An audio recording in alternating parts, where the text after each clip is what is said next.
Bonjour, je suis ravie de vous accueillir pour ce deuxième épisode qui a pour but d'éclaircir deux sentiments particulièrement intenses qui, lorsqu'ils ne sont pas équilibrés, peuvent nous ralentir profondément dans notre désir de grandir et de nous épanouir, et parfois même nous figer.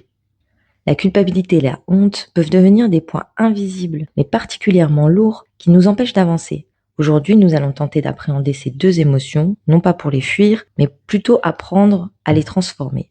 Quand on débute une démarche de travail intérieur, lorsqu'on ressent le besoin profond de nous confronter à nous-mêmes, la partie la plus critique et pour beaucoup la plus infranchissable, c'est bien sûr la vulnérabilité.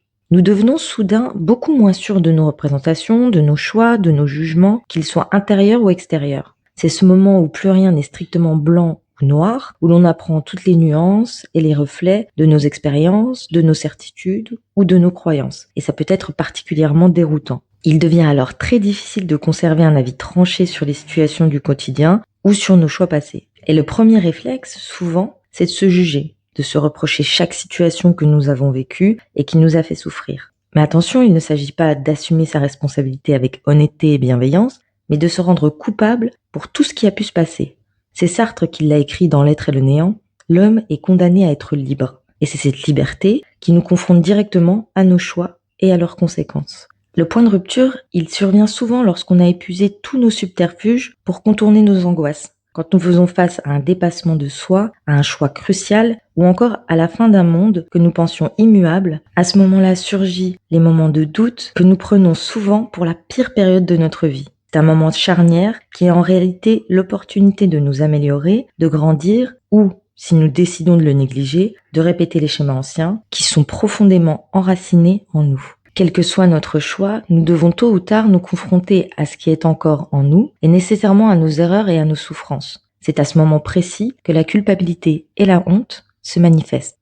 Au départ, comme nous l'avions évoqué dans le premier épisode, elles ne sont pas là pour nous détruire, mais pour nous alerter. Certains événements sont encore en suspens et nous ralentissent dans notre évolution. Elles sont en quelque sorte saines et salutaires. Elles nous murmurent un apprentissage, elles nous montrent la voie. En revanche, si nous les laissons s'installer confortablement aux côtés de nos peurs et de nos angoisses, elles prennent toute la place, elles finissent par nous paralyser. On peut distinguer deux cycles bien distincts.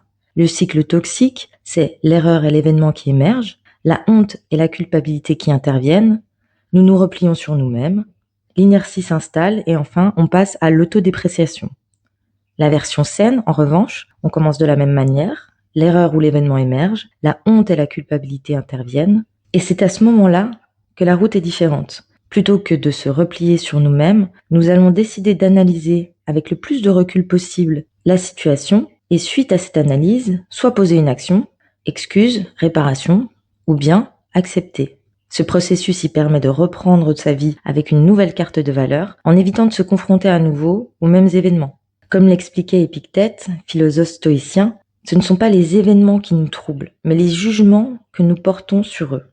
Apprendre à observer ces sentiments sans nous y noyer, c'est la clé. Et justement, le courant philosophique du stoïcisme, c'est d'une grande aide lorsque nous sommes confrontés à ce type de sentiments. Pour synthétiser le propos du stoïcisme, nous pouvons retenir « il y a ce qui dépend de nous et ce qui ne dépend pas de nous ».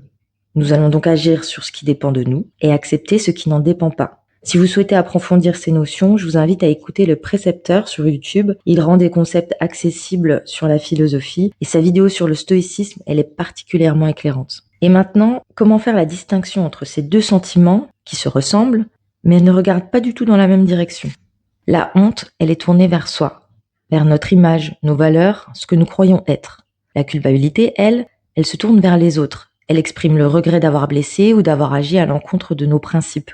Ce qu'on pourrait dire, c'est que la culpabilité murmure « j'ai mal agi », tandis que la honte ajoute « donc je suis mauvais ». Ils sont donc différents car ils ne produisent pas la même conclusion, mais souvent interdépendants l'un de l'autre. La culpabilité, elle engendre le mouvement. Elle pousse à réparer, à s'excuser, à agir pour que la faute que nous pensons avoir commise soit effacée. À l'inverse, la honte produit une immobilité. Le réflexe, ce sera de se cacher, de se diminuer, même de disparaître. Elle crée un point intérieur qui paralyse notre action et nous empêche de transformer l'expérience en apprentissage. La honte, c'est donc l'identification de cette erreur. Nous devenons donc l'objet de notre propre culpabilité, qui est la conséquence d'une erreur, dont nous pensons être responsables, que ce soit objectif ou non. Et cette culpabilité, elle finit par entacher notre estime de soi. Et lorsqu'elle est entachée, nous avons tendance à faire les mauvais choix. Et c'est ainsi que nous restons dans un cercle vicieux. Il arrive que la honte et la culpabilité dépassent leur rôle naturel et deviennent pathologiques. La honte toxique héritée de l'enfance est un exemple typique. Lorsque un enfant reçoit régulièrement des critiques, des humiliations ou des rejets, il intègre l'idée qu'il est mauvais ou pas digne. Cette honte, elle se cristallise et l'accompagne à l'âge adulte, influençant ses relations et ses choix. La culpabilité disproportionnée dans les relations déséquilibrées survient lorsque l'on s'excuse ou que l'on se blâme pour des comportements qui ne sont pas de notre responsabilité. Elle est souvent alimentée par la manipulation affective et les dynamiques toxiques, créant un cycle de soumission et d'auto-accusation. Et à l'inverse, certaines personnes ne ressentent jamais ni honte ni culpabilité. Ce qui peut signaler une coupure émotionnelle, c'est un mécanisme de défense traumatique qui protège l'individu, mais l'empêche aussi de se connecter à ses émotions et de développer ce qui est primordial de nos jours, l'empathie. Le fait de comprendre ces différentes manifestations, ça permet de repérer quand ces émotions dépassent leur fonction. Lorsqu'elles ne nous servent plus à nous adapter au monde qui nous entoure, mais qu'elles nécessitent un travail intérieur ou thérapeutique. La honte et la culpabilité, elles peuvent nous enfermer dans le passé. On repense sans cesse à ce qui a été dit ou fait, on rejoue les scènes 1000 fois et on imagine toutes les autres fins possibles. C'est ce qu'on appelle la rumination.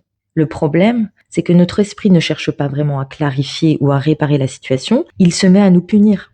Ce mécanisme crée un brouillard mental, une lourdeur, qui nous empêche d'agir dans le présent. L'énergie dépensée pour ruminer, elle pourrait être utilisée pour se reconstruire, pour réparer si nécessaire, ou pour se pardonner. Le pardon, ça devient alors l'outil essentiel pour rompre ces chaînes, que l'on soit fautif ou victime. Se pardonner d'avoir mal agi, ou se pardonner de ne pas avoir su poser ses limites. Une grande partie de nos représentations négatives, elles ne nous appartiennent pas vraiment. Elles viennent des figures parentales qui nous ont élevés et qui ont été des modèles ou encore de l'environnement dans lequel nous avons grandi. Dès l'enfance, nos repères sur le bien et le mal, sur ce qu'il faut faire ou ne pas faire, sont dictés par notre entourage. Si un enfant entend qu'il ne doit pas déranger, il intègre l'idée qu'exister peut être coupable. Si pleurer est jugé mauvais, il apprend à étouffer ses émotions. Ces schémas, ça devient des filtres inconscients qui influencent nos choix et notre culpabilité à l'âge adulte. Avec le temps, bien sûr, la conscience de soi et l'autonomie permettent de réexaminer ces schémas, de comprendre leur origine et de réadapter nos valeurs pour qu'elles correspondent à ce que nous sommes réellement. Mais vous savez, la culpabilité, parfois, elle vient d'une peur très ancienne, celle d'être rejeté. C'est cette petite voix intérieure qui dit « je vais décevoir » ou « je ne mérite pas qu'on m'aime ». Ce sont des pensées qui prennent souvent racine dans notre enfance, dans nos premiers liens d'attachement. John Bowlby, le psychologue de l'attachement, il explique que quand nos besoins affectifs n'ont pas toujours été comblés, on développe une peur intense de la désapprobation. Alors on va chercher à plaire, à se rendre acceptable, quitte à s'oublier. Et souvent, on croit qu'il faut faire plaisir pour être aimé. C'est une stratégie de survie, mais elle nous use au fil du temps. La bonne nouvelle, c'est qu'on peut apprendre à distinguer la vraie responsabilité de ce qui n'est qu'un réflexe de peur. Et comprendre que la peur du rejet n'est pas la vérité sur nous-mêmes, c'est déjà un grand pas vers la liberté. Mais reconnaître sa part dans une situation, ça ne veut pas dire automatiquement se flageller. Imaginez une relation avec un partenaire manipulateur, ces cycles chaud-froid qui vous font douter de vous-même, on peut se dire « j'aurais dû partir plus tôt ». Mais souvent, c'est une culpabilité amplifiée par la manipulation. La vraie responsabilité, elle, consiste à comprendre ses choix et à apprendre. Dire « j'ai été dans un environnement destructeur » et accepter la réalité sans honte. Survivre n'est jamais une faute. Prendre du recul avec sobriété et force, ça nous permet de reprendre le contrôle de notre histoire et de rester intime avec nous-mêmes. Et puis survient ce moment où l'on comprend que l'on ne pouvait pas tout contrôler. On se dit « je ne pouvais pas contrôler son comportement, mais je peux choisir ce qu'il en restera de cette histoire ». Ce point de bascule, c'est quand la culpabilité paralysante, elle devient un moteur d'apprentissage et de reconstruction. On cesse de se juger pour ce qui échappait à notre contrôle et on se recentre sur notre reconstruction.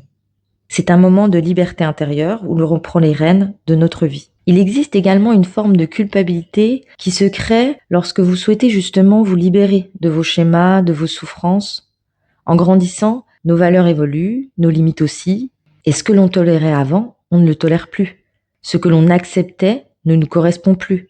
Et cela peut déranger notre entourage, qui aimait notre ancienne version.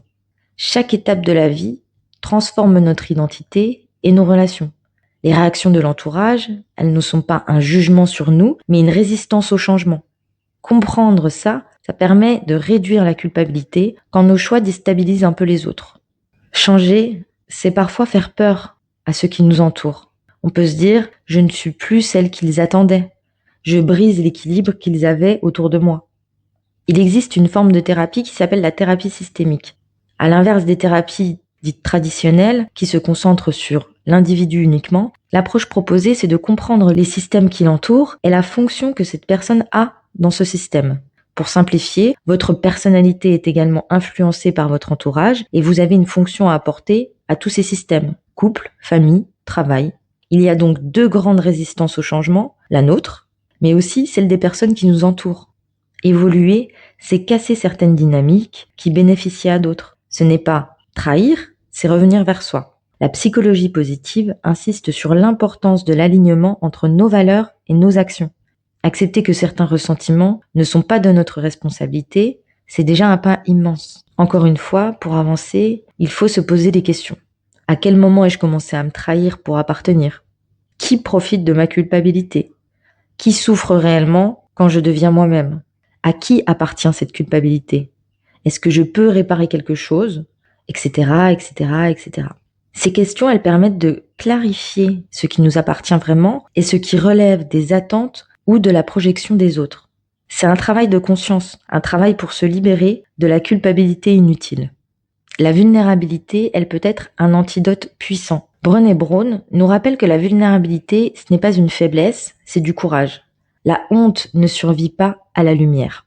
Quand on parle de nos émotions, elles perdent leur pouvoir destructeur. S'ouvrir aux autres, ça crée du lien et la vulnérabilité, elle devient un véritable outil de résilience.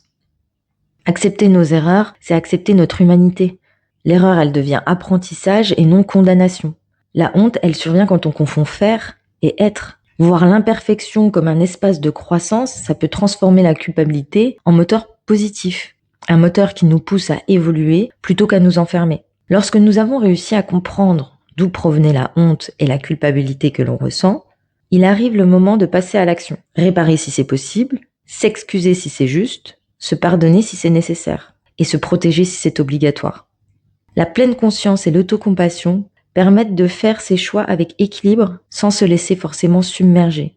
L'idée, c'est de rester entre responsabilité et douceur, lucidité et bienveillance, de se transformer sans se juger, de changer sans se perdre. C'est cet équilibre qui nous permet de transformer la culpabilité et la honte en force plutôt qu'en poids qu'on va traîner pendant des années dans notre quotidien. Alors souvenez-vous, vous n'êtes pas vos erreurs, vous n'êtes pas la honte de quelqu'un d'autre. Vous êtes en train de devenir vous-même pleinement avec plus d'authenticité. Et gardez cette phrase en tête, la culpabilité et la honte sont saines lorsqu'elles nous éclairent, mais nocives lorsqu'elles nous brûlent. Et si ces réflexions résonnent en vous et que vous souhaitez aller plus loin, je vous recommande 2 lectures qui font écho à ce que nous avons abordé aujourd'hui. C'est La montagne c'est toi de Brianna West qui parle de ces blocages intérieurs, de la honte et de la culpabilité que nous portons parfois sans vraiment en comprendre l'origine. Et aussi de la manière dont nous pouvons cesser de nous auto-saboter. Et en psychologie, nous avons Si tu m'aimes, ne m'aime pas de Moni El-Kaïm qui va aborder le sujet de double contrainte réciproque et également de la fonction que nous pouvons avoir dans les systèmes familiaux et qui peuvent nous faire porter une certaine culpabilité de vouloir changer ou évoluer. Dans le prochain épisode, nous verrons comment le manque de figure parentale impacte notre évolution et comment réussir à atténuer les conséquences de ce manque. En tout cas, je vous remercie de m'avoir écouté. J'espère que cet épisode vous aura un petit peu éclairé sur la culpabilité et la honte et je vous souhaite le meilleur. Prenez bien soin de vous. Je vous embrasse.